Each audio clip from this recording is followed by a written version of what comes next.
Começou? Obrigado, cara. Raiz enésima de x vezes raiz enésima de y. Mas isso aqui vale se o n é par e x e y são maiores que ou iguais a zero. Cuidado, no caso que n é par, porque senão, veja bem, senão eu vou usar raiz enésima de menos 4 vezes menos 25. Aí fica raiz quadrada. Faz sentido isso? Quer dizer o seguinte, ó. É, o número positivo é 2 negativo. Isso aqui existe, ó. Isso aqui existe. Raiz quadrada de menos 4 vezes menos 25. Isso aqui existe. Sério? Raiz quadrada de 100. Mas eu não posso chegar aqui e aplicar essa propriedade. Porque senão eu vou ficar com raiz quadrada de menos 4, que não existe, vezes raiz quadrada de menos 25, que não existe. Que diabo é que eu estou fazendo, rapaz? Isso aqui não pode.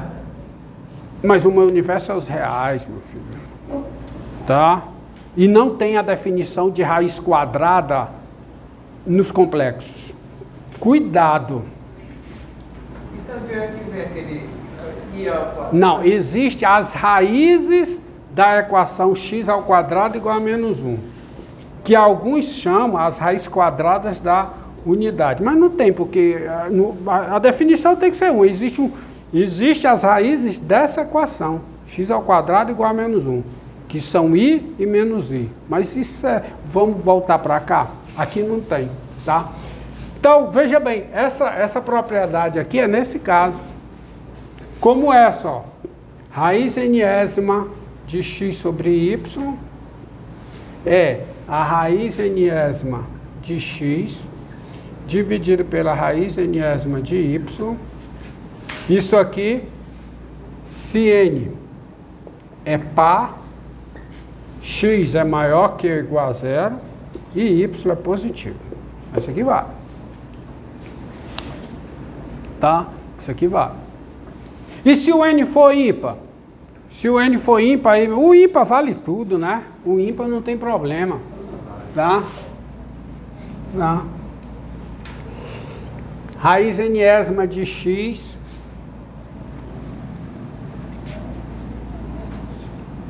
ó, como eu disse, eu não vou demonstrar essas proposições. Eu estou alertando as situações, eu estou alertando para as situações que você pode usar. Com certeza. Tem, nas outras tem? Tem isso. Inclusive tem algumas demonstrações também. Agora, se for raiz enésima de x vezes y, isso é raiz enésima de x vezes raiz enésima de y, tá certo? Se n é ímpar. E ímpar aí não tem restrição. Qualquer que seja x e y, tá certo? Então, e raiz enésima de x, de x sobre y,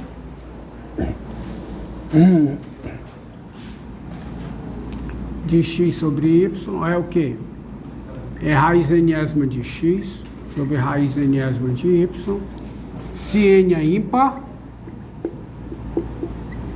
e o quê? Y diferente de zero. Então aqui não tem restrição a não ser no y, porque o y cai lá no... está lá no denominador.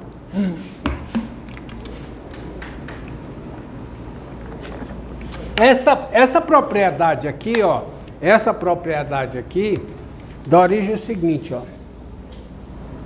Tá? Dá origem ao seguinte. É uma propriedade também. Vou até colocar como proposição, porque ela é muito importante.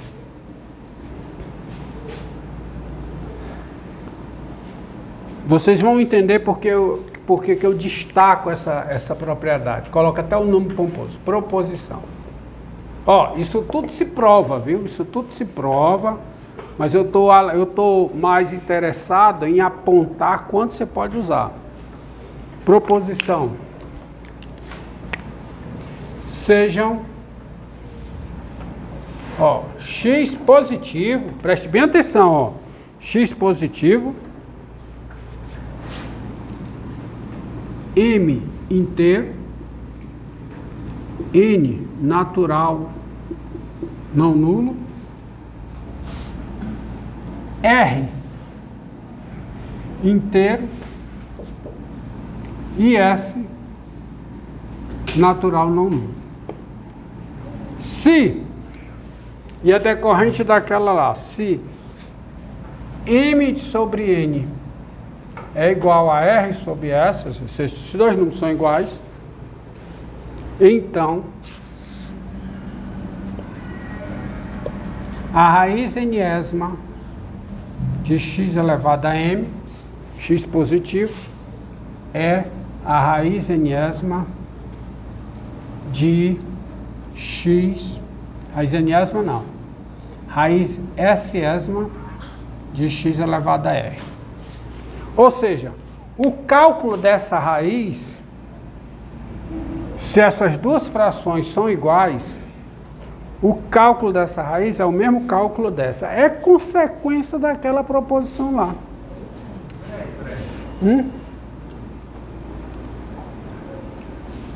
Vamos dar a prova. Vamos dar a prova. Admitindo isso aqui. Admitindo isso aqui. Já que você suscitou a dúvida. Olha. Que é bem difícil enxergar isso aí, né? Mas é simples. É só você usar isso aqui, ó. É só você usar isso aqui. Porque você veja uma coisa. Prova disso, ó. Prova. São equivalentes do... É, prova. Se M sobre N é igual a R sobre S, então a primeira conclusão é que M vezes S é igual a quê? A N vezes R, ok? Tá certo? Daí, você tem o seguinte, vamos partir dessa raiz. Raiz enésima de x elevado a m. Tá? Raiz enésima de x elevado a m. Eu posso chegar aqui e escrever como sendo raiz, tá? N vezes R, tá? Raiz N vezes R, ó, olha o que eu vou fazer aqui. Fica raiz N vezes R de x elevado a quê? M vezes R. Não é? Aqui. Não é não? Eu posso multiplicar os dois. Só que isso aqui é igual a raiz. Quem é o N vezes R? M vezes S. É o M vezes S. Então fica a raiz M vezes S, ó. M vezes S, tá?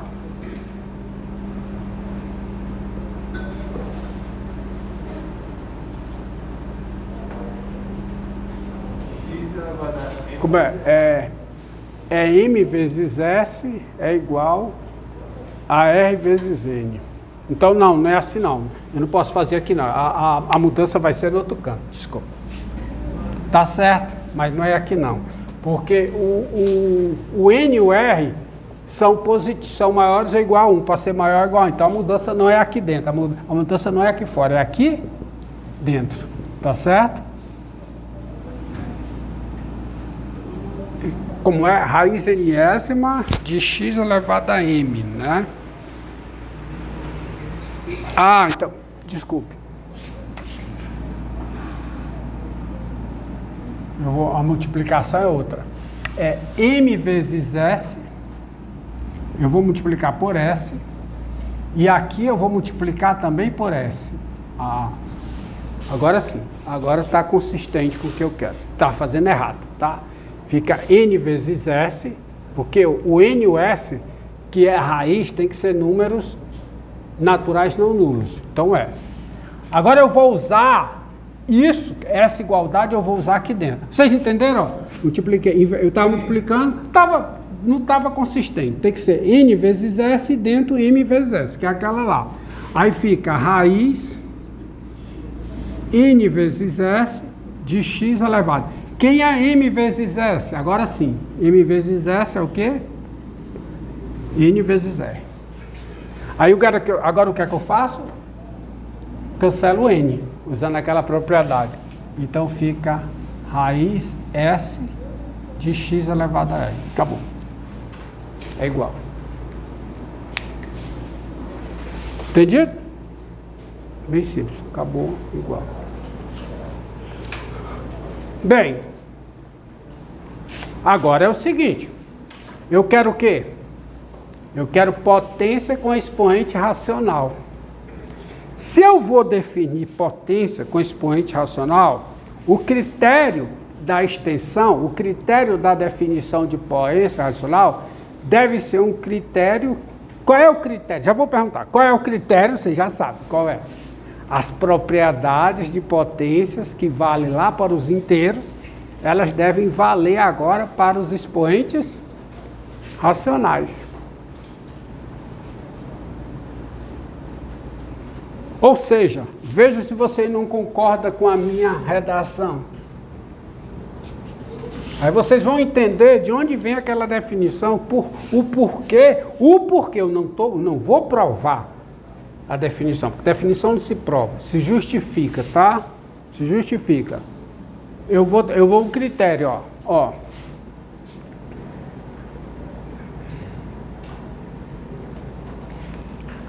Dados. X positivo. X positivo. M inteiro. E N natural não nulo. De novo, eu vou estender potência a expoente racional de modo que as propriedades de potências permaneçam válidas. Quais são as propriedades de potência? Produto de potência de mesma base, conserva a base, somos expoentes. Quociente de potências de mesma base, conserva a base. Potência de potência. O que é que diz? Mantém a base. Então essa tem que valer. Em particular, essa tem que valer. Ou seja, dado isso aqui, x elevado a m sobre n deve ser definido de modo que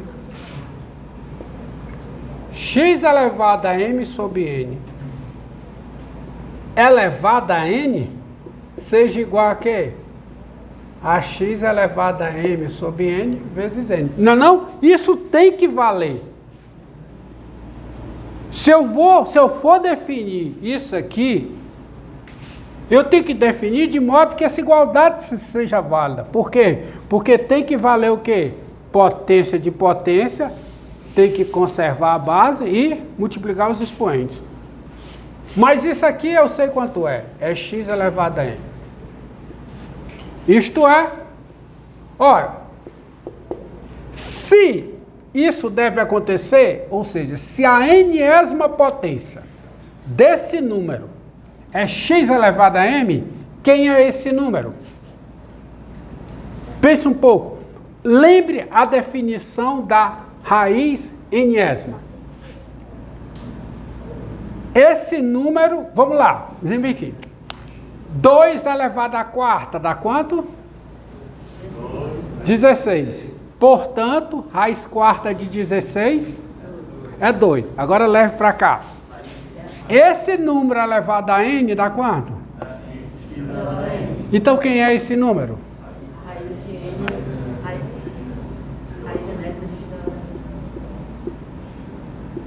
Entenderam? Eu aprendi o que dá na sombra, vai pro sol, e o que dá no sol vai para o sol. Isso vai sair no YouTube. Meu Deus. Já saiu, né? Ainda não saiu não, porque esse eu acho que vale a pena editar. Para tirar isso. Eu tenho tempo. Então, a definição de x elevado a m sobre n deve ser dessa forma para que as propriedades permaneçam válidas. Porque uma delas só será válida se eu uma delas, qual? Potência de potência. Essa só será válida se isso acontecer. Tá certo? Ou, melhor dizendo, se essa é válida, isso precisa acontecer. Ou seja, essa forma de calcular x elevado a m sobre n é a forma necessária para que as propriedades de potências sejam válidas. Não tem outra maneira. Essa é uma condição necessária sobre a definição de potência com expoente racional para que as propriedades permaneçam válidas. A pergunta é suficiente? É só eu ter um trabalho agora de mostrar que com a definição que eu vou dar, e tem que ser essa, então a definição não tem outra. Primeiro, definição não tem outra. Isso aqui é a definição. Eu não provei, preste bem atenção, eu não provei que x elevado a m sobre n é igual a isso. O que eu fiz foi achar como deve ser essa definição de modo que as propriedades sejam válidas. É uma condição necessária sobre a definição, melhor dizendo. Então, dados, x real não. X o quê?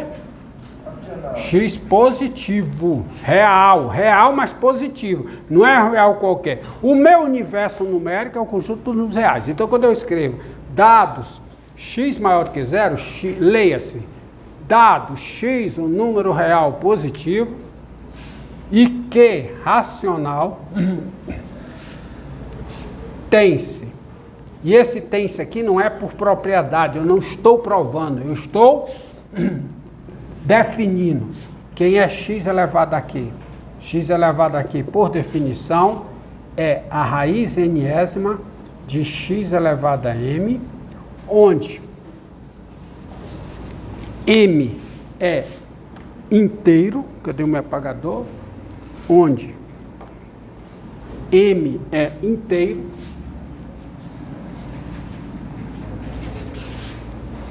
onde m é inteiro, n é natural não nulo e q é igual a m sobre n. Mas aí você pergunta, professor Romildo, o mesmo número racional tem várias representações dessa forma. Eu posso escolher qualquer uma? Pode. Porque se isso aqui acontece, essas raízes são iguais. Ou seja, entendeu por que eu tive o trabalho de explicitar isso para você? Para a minha definição ser consistente. Ela faz todo sentido. Não importa, por exemplo, o que é 2/3? X elevado a 2/3. Eu posso usar a fração 2/3, 4/6. Qualquer fração, qualquer número da forma A sobre B que represente o meu número racional vai dar o mesmo resultado aqui.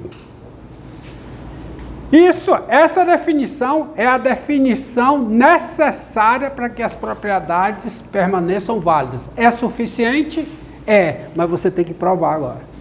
Porque você só achou aqui, como é que isso justifica? Justifica-se da seguinte forma.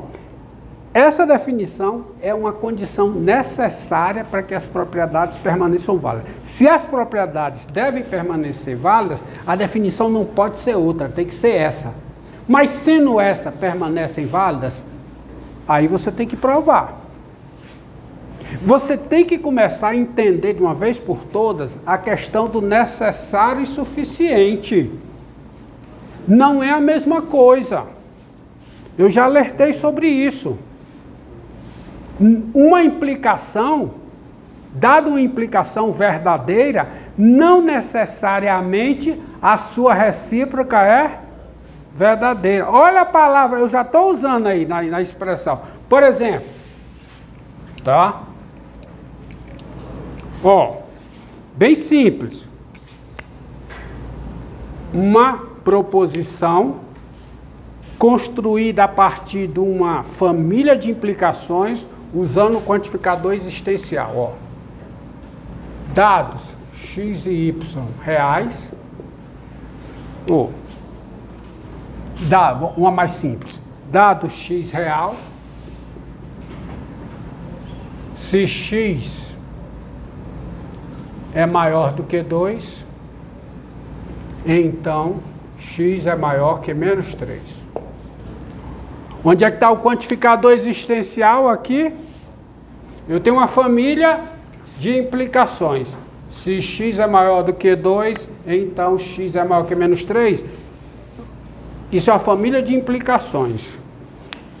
Aí com essa família de implicações eu criei uma proposição, usando o quantificador existencial. Onde é que aparece? Onde é que está o quantificador existencial aqui? Ele está expresso como o quê? Desculpe, é só um. Dado x real,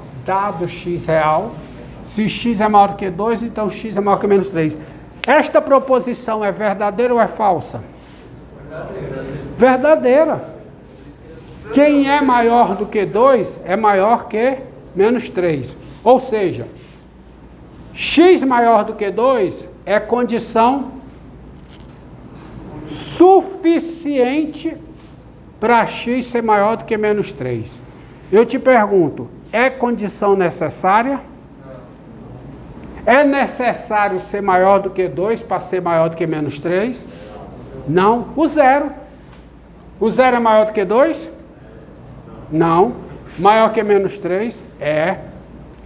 Ser maior do que menos 3 é condição necessária para ser maior do que 2. Agora, é suficiente? Ou seja, dado x real, se x é maior do que menos 3, então x é maior do que 2. O que é isso aqui? É a recíproca da de cima. Eu já expliquei porque que você pode chamar de recíproca. Isso aqui é a recíproca da de cima. Esta proposição é verdadeira, não é? E a sua recíproca? Falso. Ou seja, ser maior que menos 3 não é condição suficiente para ser maior do que 2. É condição necessária. Ser maior do que 2 não é condição necessária para ser maior do que menos 3. É condição suficiente. Entendam. Então, quando eu chego aqui, quando eu chego aqui com essa explicação aqui, eu dou uma justificativa do porquê você deve definir a potência com expoente racional dessa forma. Por quê? Porque essa igualdade aqui, essa definição aqui, esse modo de definir é necessário para que as propriedades de potências sejam válidas agora com expoentes racionais. A pergunta, é suficiente para que sejam válidas? É sim. Por quê? Porque a gente prova. Prova depois. E eu passo isso como exercício lá. Diga. Dá uma desligada aí.